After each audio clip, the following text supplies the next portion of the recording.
Alli, sonuðin, hver var valinn MVP? Já, þú fram með mig, var það sonuðin eða? Nei, það var ekki valinn. Hver var valinn? Pabbi sig ekki það. Pabbi sig. En varst ekki, ég er að spyrja þig, ég fór fram með mér, en varst ekki gríðarlega stoltur af syniðinum í þessari úrslitakeppni? Gríðarlega stoltur af.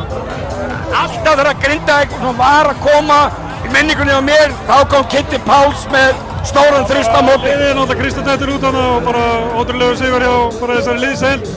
Frábært orðnalið og hérna bara að gegja það. En þú spilaði hann á körfu ansi lengi, hlýtur ekki þessi sigur hjá Finnur sem allt vinnur, en það er þetta eitthvað eðlilegt. Missir Kára, missir Kanan og missir Eikóks í oddaleiknum, en hann er samt Íslandsmeistari. Hvað er þetta að segja? Já, hann er svolítið að sanna það núna og bara kannski hefur gert það undanfarið. Hann er örugglega með betri þjálfari sem hafa verið þetta.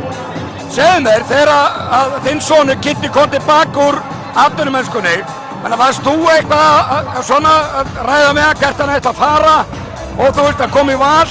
Var þetta ekki frábært múf hjá honum? Alls ekki endilega, sko. Við erum alltaf að ræða körfubolta daglega og hérna allir möguleikar ræddir og hérna ég hafði svo sem ekkert með það að segja hvað hann gerði, sko. Hann valdi bara lið sem að henda á honum og hans körfuboltastíl og það er bara vel valið á honum. Já, alveg frábæla. Þannig að hann náttúrulega spilaði með Grindavík fyrir eitthvað 2-3 árum.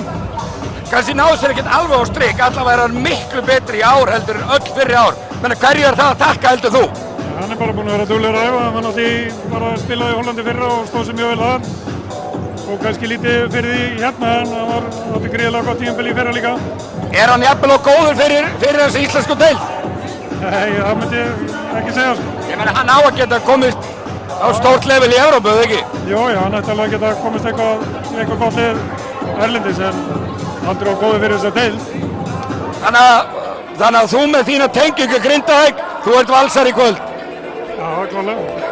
Til lukku með sigurinn. Takk.